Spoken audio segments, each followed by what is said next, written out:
Hey everybody, welcome back. We're still working on some Savas, Algebra 2.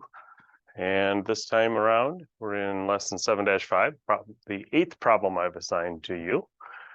This 8, 9, and 10 here at the end of this lesson are some review problems that I just don't want you to forget how to do, some basic stuff that you're supposed to remember from a while back in a lesson we did previously. So let's take a look here. We've got f of x being 2x squared plus x minus 11 and g of x being x minus 1. And we're supposed to just add those two functions together. Okay, that seems pretty straightforward. Take this x and this x together.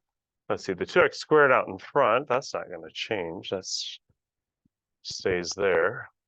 These other two x's are going to combine, we're adding them. So that's going to be 2x. And lastly, we've got this negative 11 plus negative 1. Negative 11 plus negative 1. So that's just a negative 12.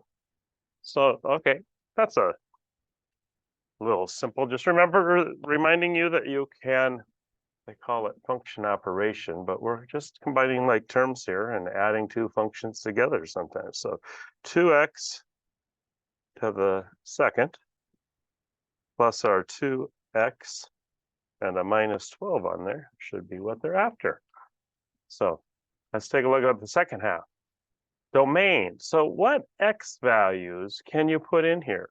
Is there anything that you can't do? So the domain is the x's that are allowed in the problem. So if you take a little stab at that there, we're going to have the x's here. We've got squareds, and we've got, you can put negatives and square it. You get a positive, put a negative in there and add them all. So I don't see anything here. Like we don't have a fraction with an x in the denominator. If you have an x down there, you can't divide by 0. If you have square roots that has an x inside of there, you can't have negatives for real solutions. So in this case, the set of x for the domain, anyway, the range might be different, but for the domain, what is allowed to put in there? You can put anything. So all real numbers. The domain should be all real numbers. And there you have it. So that kind of thing is what you're looking for on a problem such as that. So I know one thing, you can do this no matter what. Don't give it up. You keep after it. Search on YouTube for videos that are related to the topic. Many times in life, you're going to get out of it what you put into it. So keep after it. Have a great day, everybody.